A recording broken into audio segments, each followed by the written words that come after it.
I call the honey badger. It's a little bit of a spirit animal, I guess. So I basically, in a nutshell, I feel I resemble well with a honey badger. It's from the outside. If you don't know the honey badger, it's fairly easy on the eyes to look at. Looks like a pretty nice, cute, normal animal, but when you try to take what's his or take something from it or put it back up against the wall, it fights back, and it stands for what it believes in, I guess. Stands for what it feels is his or hers. And there you go. So that's me, honey badger. Cute and then fierce. I was born in Perth, Australia. My dad was born in Sicily, so Italy. My mum was born in Australia, but her parents were born in Calabria, so South Italy as well. So Italian background, but born and bred in West Australia. Good old Aussie. A question I get asked a lot, how do I pronounce my last name? So as I touched on earlier, it is an Italian last name. So the real way to say it, I guess, or the traditional way is Ricciardo. But growing up in Australia, Italian isn't our first language, not by any means. So, the easiest way to, I guess, pronounce it and what felt most normal was Ricciardo. So I've always said Ricciardo, but when we go to Italy, I do expect them to say Ricciardo, and that's okay. Pretty terribly. I do sing in the shower. I love music, so I love to listen to music, and inevitably I end up singing.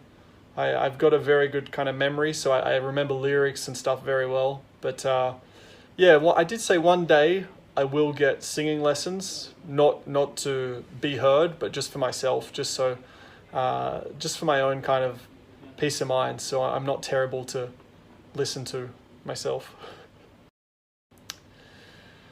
Yes. Unfortunately, yes.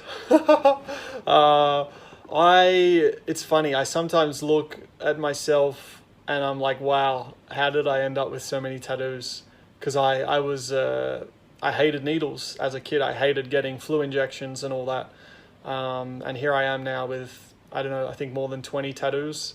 So, yeah, it is what it is. I got some on my leg, my feet, my hands, my arms, but yeah, I would say I'm getting close to a stop now. I probably won't get too many more, I'd say.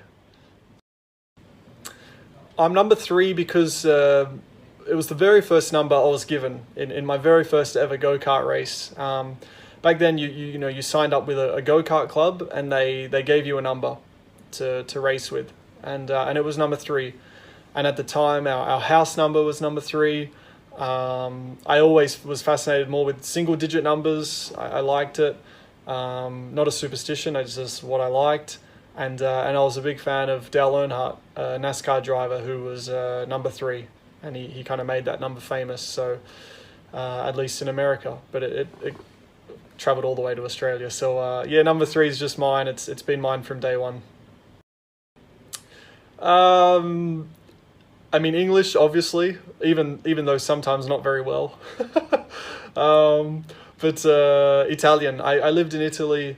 I have an Italian background, but yeah, I didn't really learn it so much as a kid. It was more when I lived in Italy for 2 years for motor racing. So I picked it up then, and I've held on to some of it. So I don't speak fluent by any means, but I certainly speak enough Italian to feel I can get by. And yeah, fairly confidently.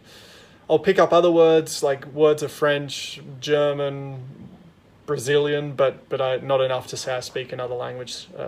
So English and some Italian. So I am into surfing, but there's a difference with being into it and actually doing it. I've sadly only surfed, I think, 3 times in my life. I grew up 5 minutes from the beach, and there was waves. It was a surf beach. Friends from school would go, before school nearly every morning.